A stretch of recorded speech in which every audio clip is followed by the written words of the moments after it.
Hello students, एक बार फिर से स्वागत है लर्न केमिस्ट्री में। और आज हम बात करने वाले हैं अल्कोहल फिनॉल ईथर वाले चैप्टर में, जो आपकी नेम रिएक्शन है या जो इम्पोर्टेंट रिएक्शन है, जो आपके बोर्ड के एग्जाम के हिसाब से बहुत बहुत इंपॉर्टेंट है। तो आज हम उन रिएक्शंस को डिस्कस करते हैं, जिसमें सबसे पहली रिएक्शन है हमारी हाइड्रोबोरेशन। हाइड्रोबोरेशन क्या होता है? देखो, हाइड्रोबोरेशन में हम एल्कीन से अल्कोहल बनाते हैं और ये अल्कोहल बनाने की बहुत ही अच्छी रिएक्शन मानी जाती है, क्योंकि इसमें हमें मैक्सिमम यील्ड मिलती है अल्कोहल की। देखते हैं हाइड्रोबोरेशन का रिएजेंट क्या है। हाइड्रोबोरेशन नाम से समझ में आ रहा है, बोरेशन यहाँ पर बोरोन यूज होगा, बोरोन का कोई कंपाउंड यूज हो रहा होगा। तो जी हाँ, यहाँ पर डाइबोरेन यूज होता है। रिएजेंट है हमारा डाइबोरेन। डाइबोरेन यानी कि B2H6। इसको हम ऐसे भी लिख सकते हैं BH2। ये है BH3 का होल ट्वाइस लिख सकते हैं इसको, ठीक है। BH3 के होल ट्वाइस में, क्योंकि जो ये BH3 होता है ना, ये हाइड्राइड डोनर होता है, हाइड्राइड देता है। तो बोरोन के साथ जुड़ी हुई तीनों हाइड्रोजन ये डोनेट कर देता है, को दे देता है ना। तो इसीलिए हम इसको इस तरह से भी लिख सकते हैं BH2H का होल ट्वाइस, है ना, समझने के लिए रिएक्शन को। और दूसरा रिएजेंट होता है हमारा hydrogen peroxide in presence of sodium hydroxide in presence of basic condition, right. Reactant हमारा कौन है? एल्कीन है। प्रोडक्ट कौन है हमारा? एल्कोहल है। इंपॉर्टेंट चीज क्या याद रखनी है? मैकेनिज्म तो आपको ऐसा सच नहीं आता है लिखने के लिए, लेकिन जब आप रिएक्शन को लिखते हैं, जब आप उसका प्रोडक्ट बना रहे होते हैं, चाहे आप डायरेक्ट भी बनाएं, तो आपको पता होना चाहिए कि क्या यहाँ पर मैकेनिज्म लग रहा होगा। तो बेटा आपको पता है एल्कीन पर जब आप इनकी रिएक्शन कराओगे रिएजेंट पर, तो एल्कीन की क्या होते हैं? एडिशन रिएक्शंस होती हैं सारी। और जनरली हम क्या पढ़ते हैं? मार्कोनिकॉफ एडिशन रिएक्शन होती हैं। यहाँ पर कोई आपको पेरोक्साइड भी नहीं दे रखा, लेकिन ये रिएक्शन जो होती है वो एंटी मार्कोनिकॉफ एडिशन के वाया होती है। तो यहाँ पर याद रखेंगे, एंटी मार्कोनिकॉफ एडिशन का रूल फॉलो होगा। मार्कोनिकॉफ एडिशन पता है, आप जानते हैं, negative part will be directly attach to the या एसोसिएटेड विद द, किसके साथ जुड़ता है? लेस हाइड्रोजिनेटेड कार्बन के साथ जुड़ता है। जो रिएजेंट का नेगेटिव पार्ट है वो लेस हाइड्रोजिनेटेड कार्बन के साथ जुड़ता है। और एंटी मार्कोनिकॉफ में जो नेगेटिव पार्ट है वो किसके साथ जुड़ेगा? मोर हाइड्रोजिनेटेड कार्बन के साथ जुड़ेगा। तो भाई जब यहाँ पर आप एल्कीन से अल्कोहल बनाओगे, अगर मैं डायरेक्ट रिएक्शन लिखूं, मैंने यहाँ एक एल्कीन ली है, ठीक है, एरो पर मैंने लिख दिया B2H6 पहला रिएजेंट, दूसरा रिएजेंट लिख दिया H2O2, है ना। वाटर की रिएक्शन कराएंगे, वाटर की रिएक्शन नहीं, सॉरी, बेसिक कंडीशन में रिएक्शन कराएंगे, तो क्या होगा? B2H6 तो H देगा और H2O2 OH देगा। OH एक नेगेटिव पार्ट है, तो negative part according to Markovnikov negative part कहाँ जुड़ना चाहिए? इस कार्बन पर जुड़ना चाहिए। लेकिन ये रिएक्शन क्या होगी? वाया एंटी मार्कोनिकॉफ होगी। तो यहाँ पर हमको मिलेगा CH3 CH2 CH2OH, one propanol मिलेगा हमें, प्रोपेनॉल 1 मिलेगा या प्रोपेन 1 ऑल मिलेगा, प्रोपेन 1 ऑल मिलेगा, ये IUPAC नेम होगा, ठीक है। ये बात समझ गए आप? तो ये तो मैंने डायरेक्ट लिखी रिएक्शन। अब मैंने बोला कि ये रिएक्शन में हमको मैक्सिमम यील्ड मिलती है, तो ऐसे कैसे मिलती है जरा उसको भी समझेंगे। कि जब कोई एल्कीन जैसे कि प्रोपीन इस डाइबोरेन के साथ रिएक्ट करने के लिए आती है, तो डाइबोरेन अपना एक हाइड्रोजन, इसे हाइड्राइड इसको दे देता है, H इसको दे देता है। तो जब H यहाँ जुड़ जाएगा तो BH2 यहाँ जुड़ जाएगा, जुड़ गया। अब इस बोरोन के पास 2 हाइड्रोजन जुड़ी हुई हैं, ये अपनी 2 हाइड्रोजन और दे सकता है, इसीलिए 2 एल्कीन और आकर यहाँ पर जुड़ जाती हैं इस बोरोन के साथ। तो फाइनली आपको ये मिल जाता है, फाइनली आपको क्या मिल जाता है? 3 एल्कीन क्या हो जाती हैं? इस बोरोन के साथ जुड़ जाती हैं, हाइड्रोजन ले लेती हैं और बोरोन के साथ जुड़ जाती हैं।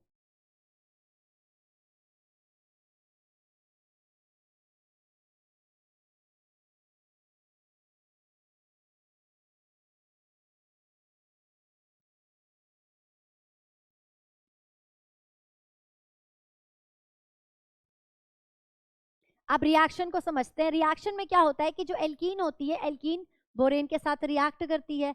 बोरेन क्या करता है? जो डाइबोरेन है ये हाइड्राइड देता है, मैंने आपको पहले भी बताया था।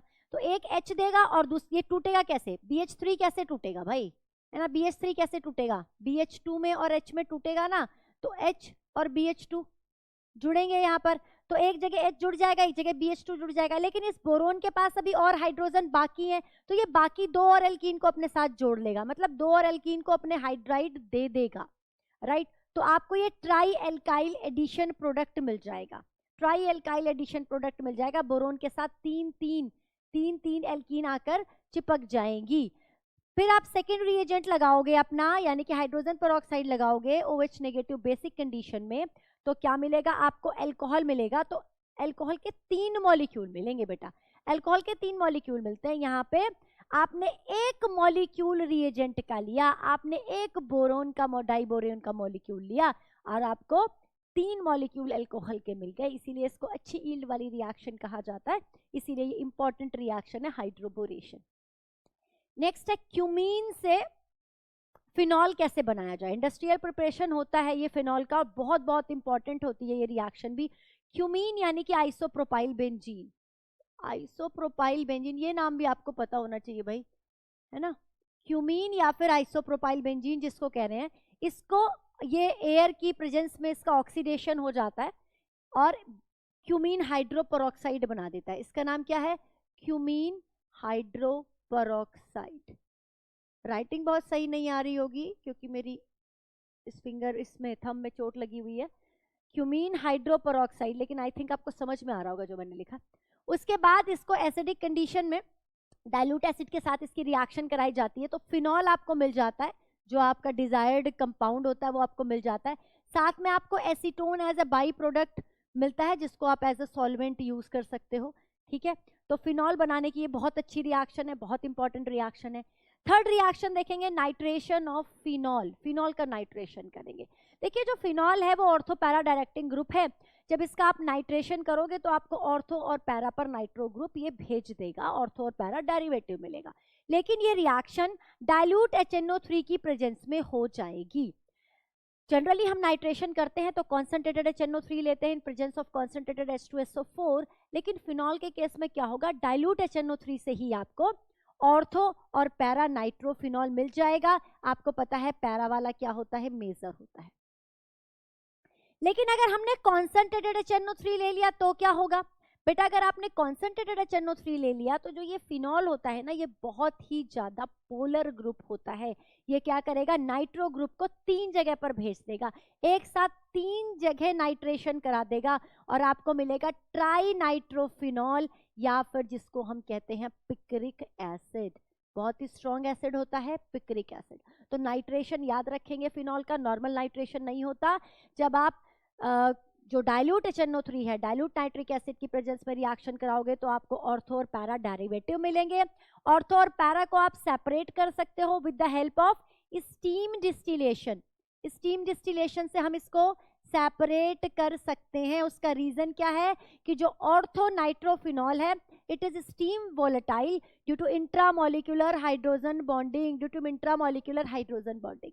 यहाँ पर इंटरमोलिकुलर हाइड्रोजन बॉन्डिंग होती है, ये आसानी से वोलेटाइल नहीं होता, ये स्टीम वोलेटाइल हो जाता है। इसीलिए स्टीम डिस्टिलेशन से हम इन दोनों को क्या कर सकते हैं? सेपरेट कर सकते हैं। लेकिन अगर कॉन्सेंट्रेटेड HNO3 आपने लिया है तो क्या होगा? तो आपको एक बहुत ही स्ट्रॉन्ग एसिड मिलेगा जिसको हम पिक्रिक एसिड कहते हैं, जिसको हम ट्राई नाइट्रोफिनॉल कहते हैं। तो ये 3 रिएक्शन हमने देखी हैं अल्कोहल फिनॉल ईथर वाले चैप्टर में। अभी और भी रिएक्शन इसकी बाकी हैं, जल्दी से लीजिए आप इसका स्क्रीनशॉट।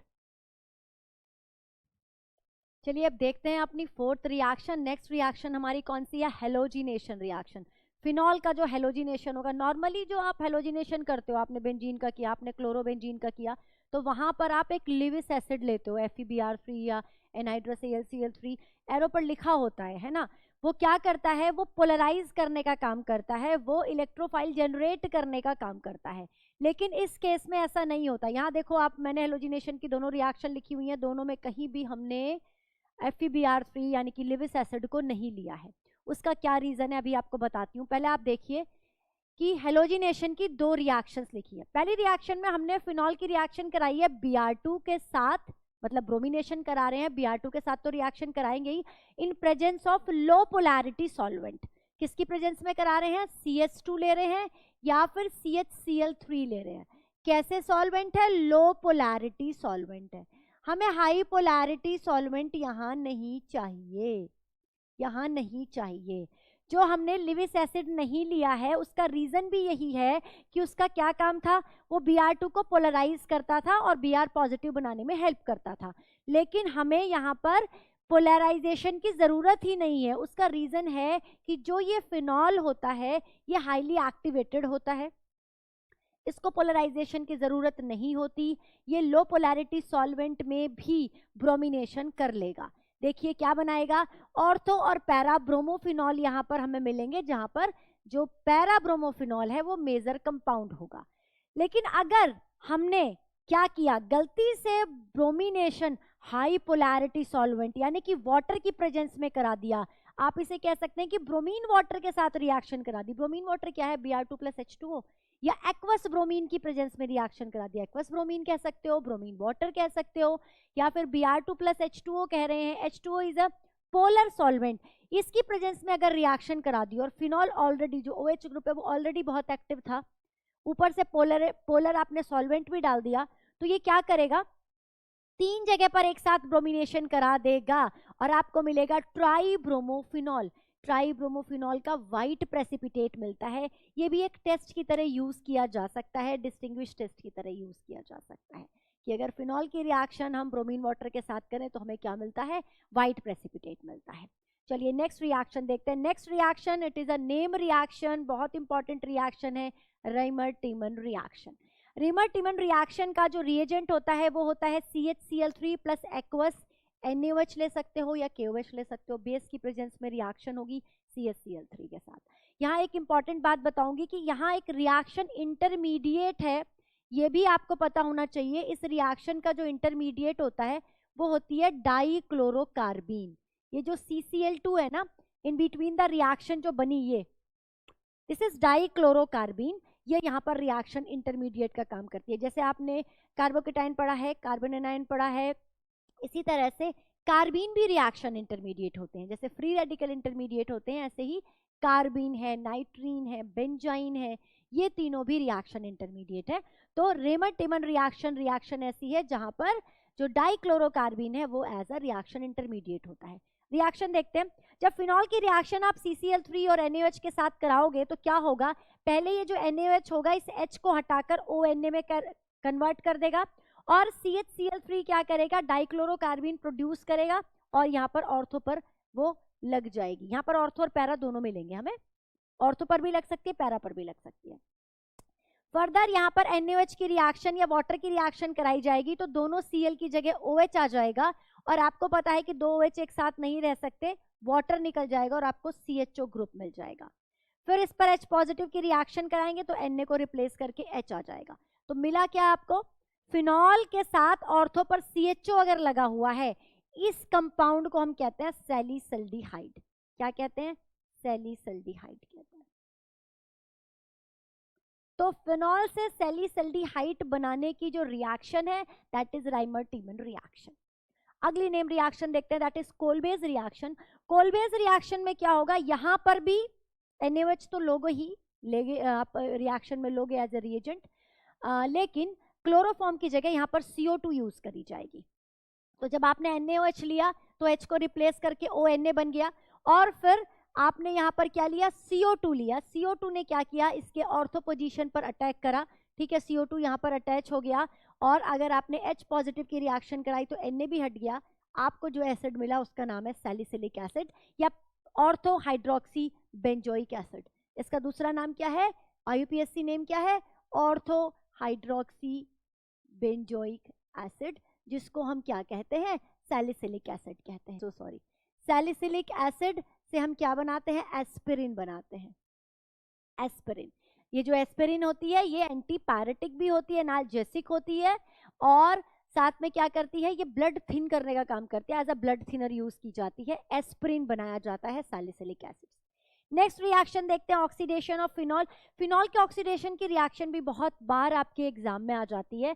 जब आप फिनॉल का एयर की प्रेजेंस में क्रोमिक एसिड के साथ रिएक्शन कराते हो, Na2Cr2O7 in acidic medium H2SO4 की प्रेजेंस में रिएक्शन कराते हो तो एक डाइकीटोन मिलता है। इस डाइकीटोन का नाम होता है बेंजोक्विनोन। ये डार्क कलर का कंपाउंड मिलता है, डार्क कलर्ड कंपाउंड मिलता है, एक डाइकीटोन मिलता है जिसको हम क्या कहते हैं, जिसका नाम क्या होता है, बेंजोक्विनोन होता है। नेक्स्ट नेम रिएक्शन देखते हैं, and very important name reaction, that is a Williamson ether synthesis. जी हाँ, ईथर को प्रिपेयर करने की यही एक रिएक्शन है। ईथर वाले चैप्टर में, ईथर वाला जो पोर्शन है ना आपका, उसमें सिर्फ यही एक सिंगल नेम रिएक्शन है, विलियमसन ईथर सिंथेसिस। क्या करते हैं इसमें, एल्काइल हैलाइड की रिएक्शन सोडियम एल्कोक्साइड के साथ करी जाती है। मतलब जब हम एल्कोहल की NaOH के साथ रिएक्शन करा दे, है ना, तो आपको एल्कोक्साइड मिल जाएगा, एल्कोहल का एल्कोक्साइड मिल जाएगा। तो सोडियम एल्कोक्साइड के साथ रिएक्शन कराओगे तो आपको ईथर मिलेगा और NaX बाहर निकल जाएगा। अब इस रिएक्शन को डिटेल में समझते हैं।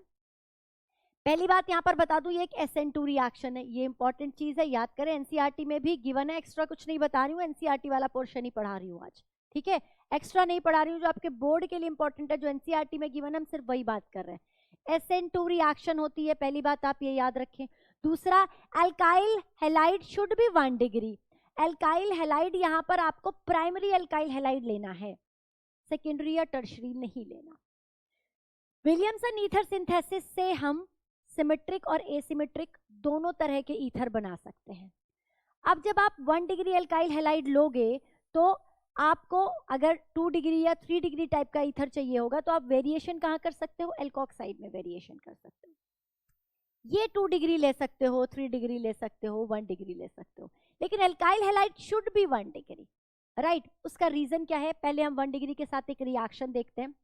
आपने ये लिया CH3 CH3 CH3 CONA, ये एक टर्शियरी अल्कोहल से मैंने एल्कोक्साइड बनाया और इसकी रिएक्शन कराई CH3Cl के साथ। एल्काइल हैलाइड देखो मैंने 1 डिग्री ही लिया है, तो क्या होगा, NaCl अलग हो जाएगा, CH3 यहां आकर जुड़ जाएगा और आपको मिल जाएगा एक ईथर।